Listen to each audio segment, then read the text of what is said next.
Shalom, perkenalkan nama saya Hadi Prasetyo dari UPT SMP 1 Kesamben Blitar. Kita akan membahas materi gereja yang hidup di dunia. Sebelumnya kita awali dengan doa. Bapa, terima kasih karena kasih karunia-Mu kami bersama-sama untuk membahas materi gereja yang hidup di dunia ini. Kiranya materi ini menjadi berkat bagi kami semuanya, terlebih anak-anak-Mu yang mendengarkan materi hari ini. Haleluya, amin. Gereja yang hidup di dunia yang terambil dari Matius 28 ayat 16-20, Kisah Para Rasul pasal 6 ayat 1-6, pasal 2 ayat 44-47, 1 Korintus pasal 1 ayat 20-34. Pendahuluan, pada bab sebelumnya sudah dibahas gereja adalah tubuh Kristus, yaitu orang percaya ada di bab ini. Gereja yang hidup di dunia adalah tubuh Kristus atau orang percaya di dunia ini.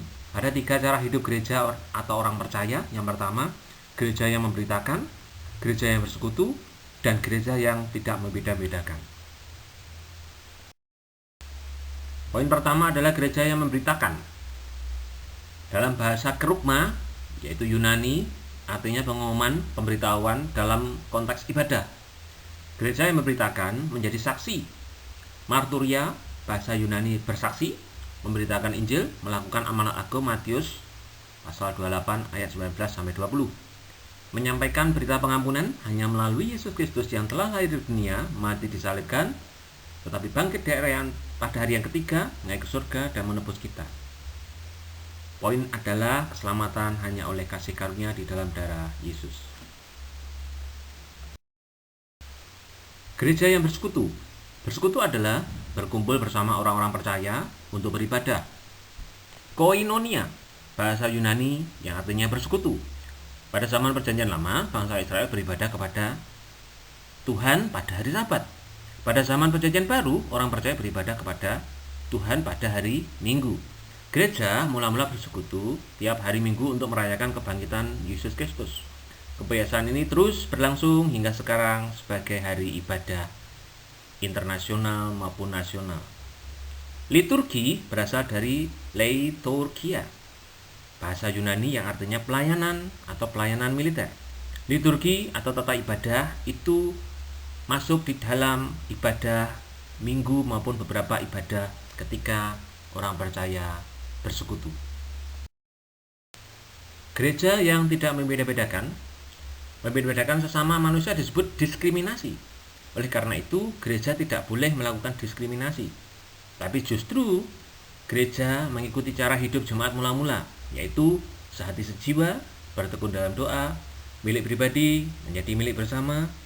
Gereja tidak melakukan diskriminasi sesuai dengan Galatia 3 ayat 28.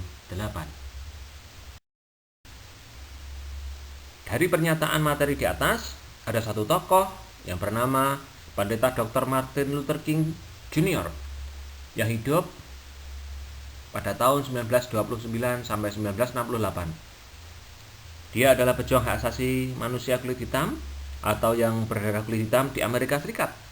Pejuang hak asasi manusia tanpa kekerasan dengan cara damai. Ia seorang pendeta di gereja baptis dan mati ditembak oleh orang yang membencinya pada 4 April 1968. Perjuangan Dr. Martin Luther King Junior ini yang memberitakan bahwa gereja yang hidup di dunia ini menjadi berkat dimanapun berada. Tiba saatnya penugasan. Anak-anak, ada 3 hal dalam pembelajaran penugasan ini. Yang pertama, menghafalkan ayat Matius pasal 28 ayat 19-20. Yang kedua, jelaskan menurut pendapatmu adakah praktek diskriminasi di organisasi gerejamu.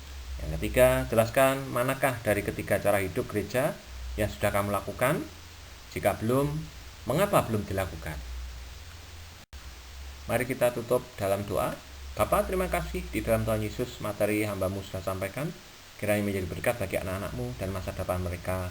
Terlebih bagi gereja-Mu dalam hidup di dunia ini menjadi berkat. Amin.